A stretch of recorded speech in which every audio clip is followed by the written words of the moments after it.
Okay, this video is the electrophilic addition mechanism for alkenes reacting with sulfuric acid, concentrated aqueous sulfuric acid, in a very exothermic reaction to make alkyl hydrogen sulfates. Using propane again as an example, although this is a little trickier. So propane is my example of an alkene. It will react with sulfuric acid in an electrophilic addition mechanism. Sulfuric acid, H2SO4.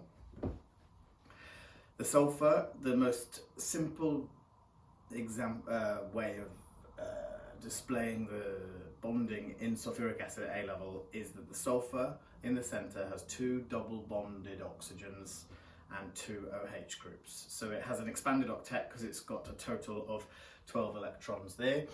However, what we don't need to worry about is the true structure, because this isn't exactly the truth, but at A level we learn this. I've only shown one of the dipoles because only one of them is relevant, but obviously both of the hydrogens would be delta positive, and they're not going to be necessarily next to each other because the shape of this molecule is going to be tetrahedral. So if this one's here, the next one, the next OH is going to be at 109.5 degree angle, and this is a bent angle as well. So it's a bit messy, but anyway, we just need to worry about one of the OH groups being polar, due to oxygen being more electronegative, pulling the electron cloud towards it. The pair of electrons in that covalent bond are pulled towards the oxygen, so the hydrogen is delta positive. So sulfuric acid is an electrophile because the hydrogen is able to accept a pair of electrons. It will be attracted to the region of high electron density, the double bond, particularly the pi bond of the double bond. So it will come over here. And again, as usual, we need to think about where we're going to draw my sulfuric acid. Is the hydrogen going to add to this carbon? If the hydrogen adds to this carbon, I will form a secondary carbocation, which is quite stable. If the hydrogen forms a bond to this carbon, then I will form a primary carbocation, less stable. Therefore, when I write the structure, when I draw this structure out, I'm going to want to show that this hydrogen, the hydrogen I'm going to add to my propene to begin with, is going to be added preferentially, more often than not, to this carbon here, so that I form a secondary carbocation. So let me just draw that out again. So the hydrogen that matters, there's the oxygen, and then just shove in the rest. There you go, just so I've got, oh look at that, I've drawn my OHs opposite each other, just so it's out of the way. Show your partial charges.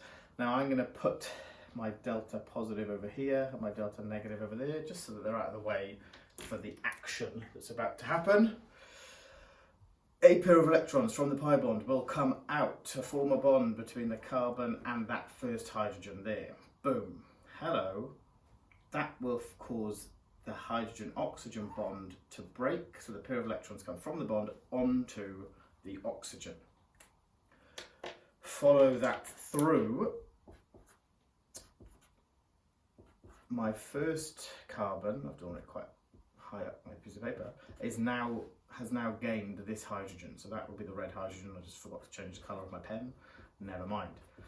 And I have formed, more often than not, preferentially, a secondary carbocation.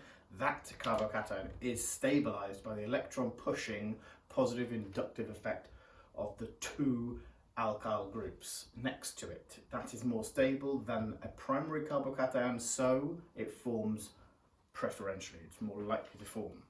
I also have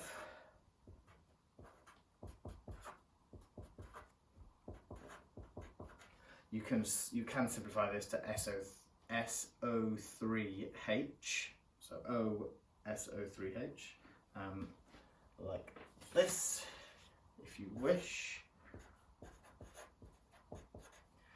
I don't like that because I'm a bit of a pedant, but there you are. It's not quite complete yet because it is a negative charge and it has a lone pair. You have to draw a lone pair. It has 3 lone pairs, but we have to draw 1 lone pair for the next mechanism arrow, where this pair of electrons is going to form a bond to the carbocation, forming our final product.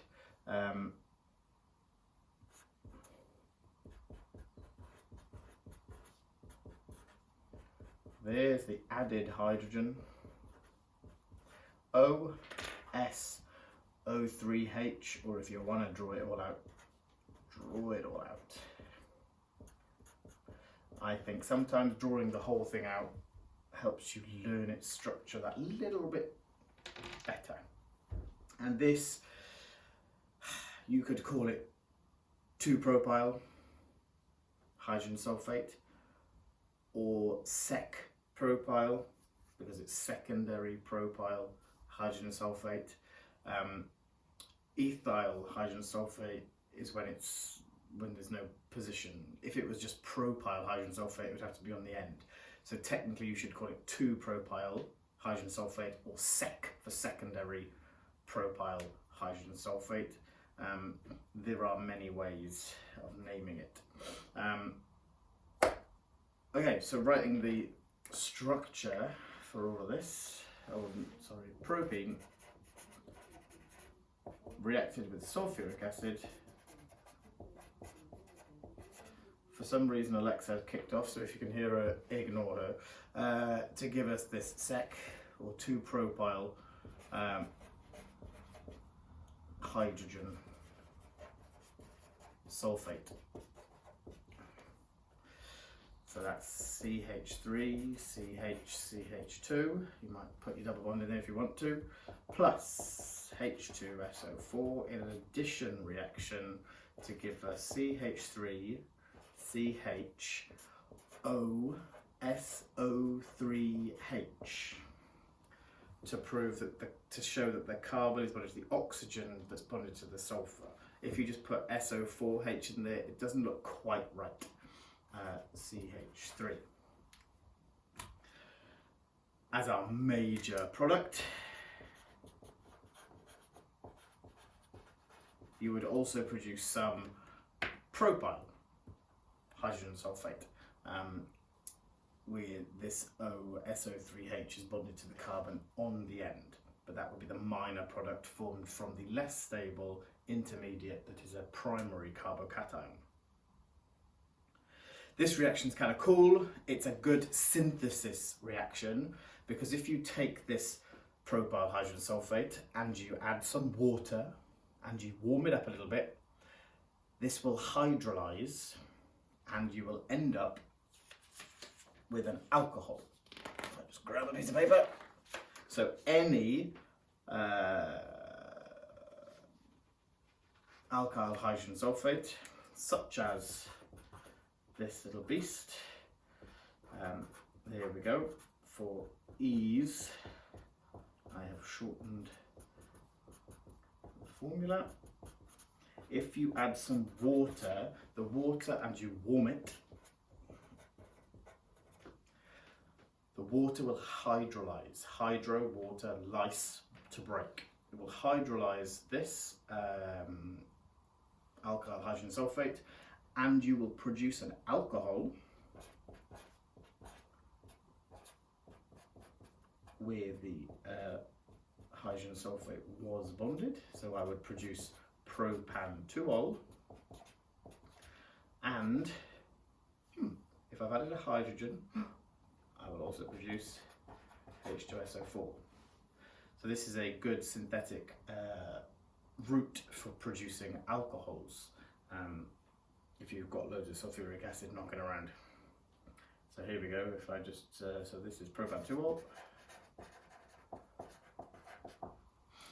If you want to make an alcohol, you could go via an alkyl hydrogen sulfate.